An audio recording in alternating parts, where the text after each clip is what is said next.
ప్రతి సంక్రాంతిలాగే ఈసారి కూడా ప్రేక్షకులకు నాన్ స్టాప్ వినోదాన్ని అందించడానికి టాలీవుడ్ సినిమాలు సై అంటున్నాయి. 1-2 చిత్రాలు కాదు, ఏకంగా 6 పెద్ద సినిమాలు పొంగల్కు వెడితెరపై సందడి చేయబోతున్నాయి. చిత్రాలెన్ని వచ్చినా హిట్ అయ్యేది 1-2 మాత్రమే.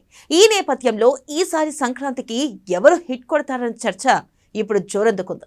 పాన్ ఇండియా స్టార్ ప్రభాస్ దుమ్ము లేపుతాడా, లేక మెగాస్టార్ చిరంజీవి మరోసారి బాక్స్ ఆఫీస్ ను షేక్ చేస్తారా, లేక ఈ ఇద్దరిని కాదని మరో హీరో ఎవరైనా 6 కొడతారా అన్నది ఇప్పుడు చర్చనీయాంశంగా మారింది.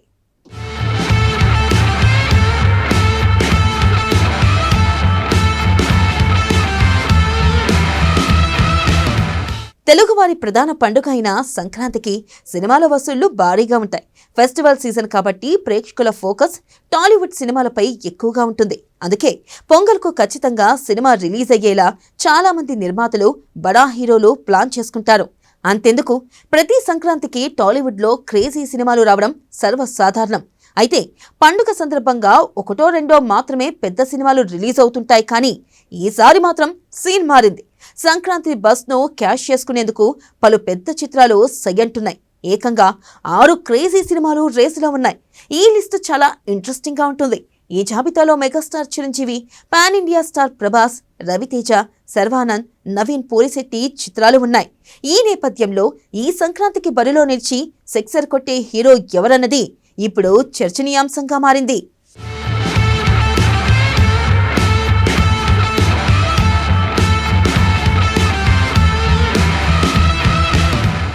సంక్రాంతి బరిలో నిలిచిన ప్రధాన చిత్రాల్లో మనశంకర వరప్రసాద్ గారు, మెగాస్టార్ చిరంజీవి, ప్రముఖ డైరెక్టర్ అనిల్ రావుపుడి కాంబినేషన్లో వస్తున్న ఈ మూవీపై భారీ అంచనాలు ఉన్నాయి.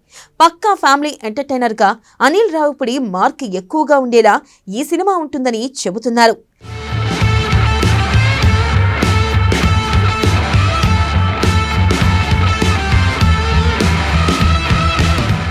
అనిల్ రావుపుడికి సంక్రాంతి ఫెస్టివల్ బాగా కలిసొస్తుందని సెంటిమెంట్ ఉంది. 2025లో సంక్రాంతికి వస్తున్న మూవీతో ఆయన సందడి చేశారు. ఈ చిత్రం బాక్సాఫీస్ వద్ద బ్లాక్ బస్టర్ హిట్ కొట్టి ప్రేక్షకులను మెస్మరైజ్ చేసింది. ఇక ఫ్యామిలీ ఎంటర్టైనర్ గా వచ్చిన ఈ మూవీ అంచనాలకు అనుగుణంగా సంక్రాంతిని షేక్ చేసింది. ఈ నేపథ్యంలో డైరెక్టర్ అనిల్ రావుపుడి మరోసారి సంక్రాంతి రేసులో నిలిచారు. దీంతో ఈ సినిమాపై అప్పుడే అంచనాలు మొదలయ్యాయి. ఫ్యామిలీ సబ్జెక్టులపై డైరెక్టర్కు మంచి గ్రిప్ ఉంది. అలాగే ఆయన సినిమాల్లో కామెడీ కూడా అదుర్సనేలా ఉంటుంది. ఈ నేపథ్యంలో ఆయనకు మెగాస్టార్ చిరంజీవి లాంటి హీరో దొరికితే ఊరుకుంటారా? ఖచ్చితంగా ఆయనతో ఫుల్ మీల్స్ లాంటి out and out family entertainer తీసి ఉంటారని మెగా అభిమానులు చెబుతున్నారు. టైటిల్ పరంగానూ ఈ సినిమా అప్పుడే అందరినీ ఆకట్టుకుంది. దీనికి తోడు వెరైటీ ప్రమోషన్స్ తో మూవీ వైపు అందరి దృష్టి పడేలా చేయడంలో అనిల్ రావుపుడి సక్సెస్ అయ్యారు. ఏకంగా నయనతారను కూడా ప్రమోషన్స్ లో భాగం చేసి తన ప్రత్యేకతను చాటుకున్నారు. జనవరి 12న ఈ మూవీ ప్రేక్షకుల ముందుకు రాబోతుంది. ఈ నేపథ్యంలో అనిల్ రావుపుడి, మెగాస్టార్ చిరు కలిసి బాక్సాఫీస్ ను బద్దలు కొట్టడం ఖాయమన్న వాదన వినిపిస్తుంది.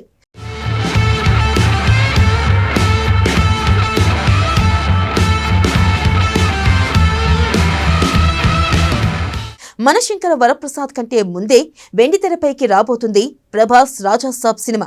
అసలే ఇప్పుడు ప్రభాస్ పాన్ ఇండియా స్టార్ గా దూసుకుపోతున్నాడు. అతని కెరీర్ లో ఫస్ట్ టైం చేస్తున్న కామెడీ హారర్ మూవీ ఇది. ఈ నేపథ్యంలో అతని నటన ఎలా ఉంటుందోనని అప్పుడే ఫ్యాన్స్ లో చర్చ జరుగుతుంది. కామెడీ పీక్స్ లో ఉంటుందా, లేక హారర్ సన్నివేశాలతో ప్రేక్షకులను ప్రభాస్ భయపెడతాడా అన్న చర్చ జరుగుతుంది. పీపుల్ మీడియా బ్యానర్ పై టీజీ విశ్వప్రసాద్ భారీ ఎత్తున ఈ సినిమాను నిర్మిస్తున్నారు. మారుతికి ఇది తొలి పాన్ ఇండియా స్టార్ మూవీ. పైగా ప్రభాస్ కు ఇప్పుడు మంచి మార్కెట్ ఉంది. ఆయన సినిమాల కోసం దర్శక నిర్మాతలు క్యూ కడుతున్నారు, డేట్ల కోసం పోటీ పడుతున్నారు. ఈ నేపథ్యంలో వాళ్ళందర్నీ కాదని మారుతికి ప్రభాస్ ఛాన్స్ ఇవ్వడం పెద్ద విషయమే. ఖచ్చితంగా సినిమాలో ఏదో విషయం ఉంది కాబట్టి అతను ఈ సినిమాను ఒప్పుకున్నాడన్న ప్రచారం జరుగుతుంది.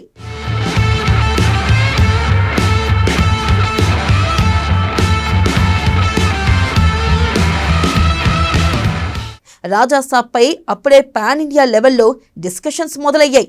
ఇప్పటికే విడుదలైన ట్రైలర్, టీజర్, ప్రచార చిత్రాలు సినిమాపై అంచనాల్ని పెంచేస్తున్నాయి. మెగాస్టార్ మనశంకర వరప్రసాద్ సినిమా రేంజ్లో రాజాసాబ్ ప్రమోషన్స్ జరగడం లేదన్న వాదన వినిపిస్తుంది. ఇది వ్యూహాత్మకమా, లేక కావాలనే ఇలా చేస్తున్నారా, లేక న్యూ ఇయర్ తర్వాత ప్రమోషన్స్ ఓ రేంజ్లో ఉంటాయా అన్న చర్చ అయితే జోరుగా నడుస్తుంది. మెగాస్టార్ చిరు, ప్రభాస్కు తోడుగా మాస్ మహారాజా రవితేజ కూడా సంక్రాంతి రేసులో ముందున్నారు. భర్త మహాశయులకు విజ్ఞప్తి పేరుతో ఈ నెల 13న సినిమా విడుదల కాబోతుంది. మాస్ మహారాజా అంటే ఖచ్చితంగా ఎంటర్టైన్మెంట్ ఖాయం. దానికి తోడు తొలిసారి తన పంతాను పూర్తి భిన్నంగా ఫ్యామిలీ డ్రామా మూవీ భర్త మహాశయులకు పేరుతో ప్రేక్షకుల ముందుకు రవితేజ వస్తున్నాడు. జనవరి 13న సినిమా రిలీజ్ కాబోతుంది.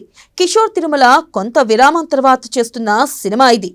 యాషికా రంగనాథ్, డింపుల్ హయాతి లాంటి అందాల భామలు ఈ చిత్రంలో హీరోయిన్లుగా నటించారు.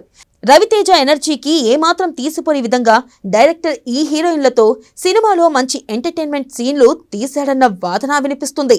తనదైన రోజున రవితేజ సినిమా హిట్ అయితే వసూళ్ల సునామీ ఖాయం.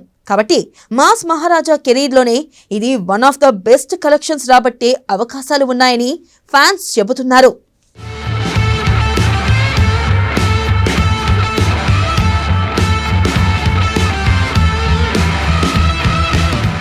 హిట్ ఫ్లాప్లో సంబంధం లేకుండా శర్వానంద్ కెరీర్ ముందుకు సాగుతుంది. ఇక ఈ నేపథ్యంలో ఈసారి సంక్రాంతి బరిలో నిలవబోతున్నాడు శర్వ. తన అదృష్టాన్ని పరీక్షించుకునేందుకు సయ్యంటున్నాడు. డిఫరెంట్ జోనర్లో వస్తున్న ఈ మూవీ పైన ఫిల్మ్ నగర్లో అంచనాలు భారీగా ఉన్నాయి. ఇది ఫ్యామిలీ డ్రామా అన్న గుసగుసలు వినిపిస్తున్నాయి. ముఖ్యంగా చిత్రం పేరు నారీ నారీ నడుమ మురారి కావడంతో ఖచ్చితంగా ఫ్యామిలీ ఆడియన్స్ టార్గెట్ గా ఈ సినిమా రానుందని చెబుతున్నారు. ఇందులో శర్వానంద్ యాక్టింగ్ ఎరగదీశాడన్న టాక్ బలంగా వినిపిస్తుంది.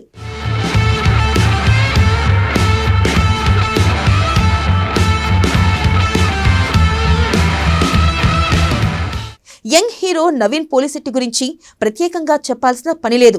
Naveen comedy timing super. Jathi Ratnalu సినిమాతో తన మార్కెట్ను పదిలం చేసుకున్న అతను ఈసారి పొంగల్కు సిద్ధంగా ఉన్నాడు.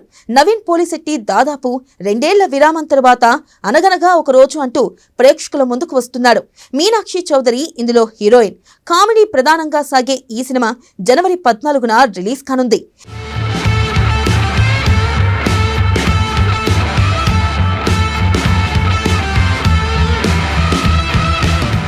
ఇక తెలుగులో 5 ప్రధాన సినిమాలు ప్రేక్షకులను అలరించడానికి సిద్ధంగా ఉండగా ఓ డబ్బింగ్ చిత్రం కూడా విడుదలకు రెడీ అవుతుంది.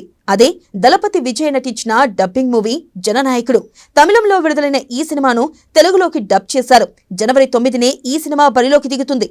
అంటే అందరికంటే ముందే బాక్సాఫీస్ను ఈ మూవీ పలకరించనుంది.